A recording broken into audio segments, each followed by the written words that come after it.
مزید ویڈیوز کے لیے ہمارے چینل ہاؤس آف اسلام کو سبسکرائب کرنا نہ بھولیے۔ شکریہ۔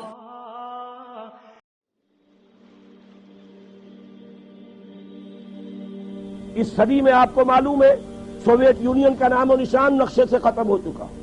یہ تو چونکہ ابھی ریسنٹ بات ہے، سب کو یاد ہے۔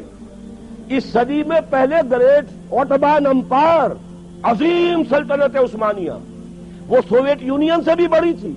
سوویت یونین کا تو رقبہ بڑا ہے، اس کی نہ اتنی آبادی ہے، نہ اس کا علاقہ جو ہے زرخیز اتنا، وہ تو ٹینڈرا کے میدان جو ہے ان کی وجہ سے آپ کو رقبہ نظر آتا ہے۔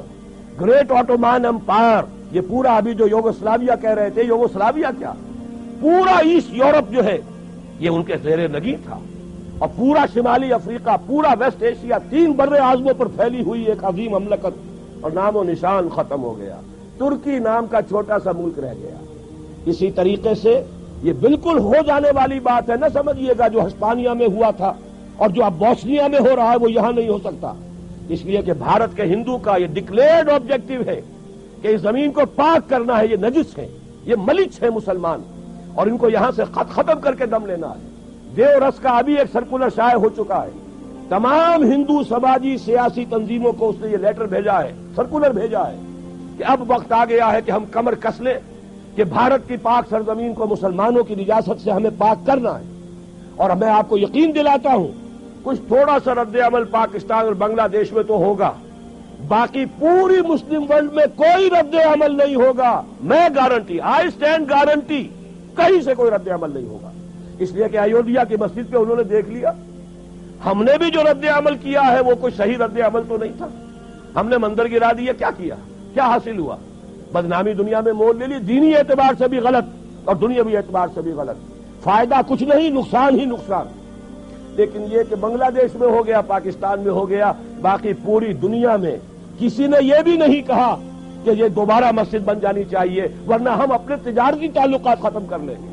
سفارتی تو بہت دور کی بات ہے، کوئی الٹیمیٹم وار تو بہت دور کی بات ہے، تجارتی تعلقات ختم کرنے کی بھی کسی ایک مسلمان ملک نے دھمکی نہیں دی۔ تو انہوں نے نبض دیکھ لی ہے کہ غیرت نام تھا جس کا گئی تیمور کے گھر سے، اور اگر بھارت میں یہ کچھ ہو گیا تو آپ یہ جان لیجئے بھارت کے جو عزائم ہیں، میں نے یہ چیزیں لکھی ہیں، پچھلی جمعے کو چھپ چکی ہیں، بھارت کے عزائم صرف بھارت تک نہیں ہیں۔ پراچین بھارت جس کے احیاء کا وہ خواب دیکھ رہے ہیں، اس میں افغانستان سے لے کر انڈونیشیا تک یہ تو ان کا ٹیریٹوریل کلیم ہے، جیسے گریٹر اسرائیل کا کلیم آپ کو معلوم ہے، اور جو گریٹر انڈیا ہے، مہابھارت افغانستان سمیت، افغانستان سے شروع ہو کر اور انڈونیشیا، یہ تو انڈیا اس کے نام کا جز ہے۔ اس اعتبار سے یہ تو ٹیریٹوریل ایسپیریشنز ہیں۔ جہاں تک ان کا تجارتی اور معاشی دباؤ ہے، وہ ایران اور عرب کو بھی اپنا حصہ سمجھتے ہیں، زون آف انفلوئنس سمجھتے ہیں، اور یہ زون آف انفلوئنس اب تقسیم ہوگا اسرائیل میں اور بھارت کے درمیان۔ ان کا گٹھ جوڑ جس تیزی سے بڑھ رہا ہے وہ آپ کے علم میں ہے، اور جس طریقے سے اسرائیل کا ابھی بیان آ گیا وزیر اعظم کا اسحاق رابین کا کہ یہ جو ہے کشمیر کا جہاد بھی ہو سکتا ہے کامیاب ہو جائے، وقت پر اب اپنی ہمت جو ہے اس کو پورے طریقے سے کمر ہمت کس لو، اور مسلم فنڈامنٹلزم کو ختم کرنے کے لیے ہم سب کو جو ہے we should join hands to finish up with this Muslim fundamentalism. یہ سب کچھ ہو رہا ہے، یہ حالات ہیں، تو میں آپ سے عرض کر دینا چاہتا ہوں ان حالات میں کوئی تبدیلی نہیں آ سکتی۔ بات صحیح کہی ہے، اور یہی میرا موقف بھی رہا ہے۔ الیکشن یہاں ہوتے رہنے چاہیے، اس سے بھڑاس نکل جاتی ہے، الیکشن سے اسلام یہاں نہیں آ سکتا۔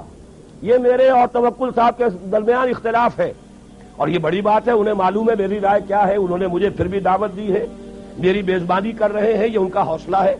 ورنہ یہ کہ میں یقین کے ساتھ کہتا ہوں کہ الیکشن یہاں ہونے چاہیے، لیکن الیکشن سے اسلام نہیں آ سکتا، اس لیے کہ اگر تو اسلام سے مراد ہے نظام، تو نظام کبھی الیکشن سے بدلتا ہی نہیں۔ الیکشن سے تو کوئی نظام جو قائم ہے اسے چلایا جا سکتا ہے۔ تو میں ہمیشہ سے قائل رہا ہوں، اور اب بھی میں اس جمعے میں انشاءاللہ پرسوں تقریر تفصیل سے کروں گا۔ جو میری پچھلی تقریر تھی وہ شاید میثاق میں چھپ چکی ہے، آپ کے علم میں آئی ہو، ورنہ تازہ میثاق دیکھ لیجئے گا، پچھلا میثاق جو تھا۔ میں ہمیشہ سے اس کا قائل رہا کہ الیکشن ہوتے رہنے چاہیے، لیکن جو اصل ہے اس ملک کے لیے استحکام وہ اسلام سے ہوگا، اور اسلام سے مراد اسلام کا نظام خلافت، وہ مکمل پولیٹیکو سوشو اکنامک سسٹم جو دور خلافت راستہ میں قائم رہا تھا، وہ اسلام اگر آئے گا تو پاکستان نہ صرف خود مستحکم ہوگا بلکہ دنیا میں عالمی نظام خلافت کا نقطۂ آغاز بن جائے گا. یہیں سے اسلام کا احیاء ہوگا.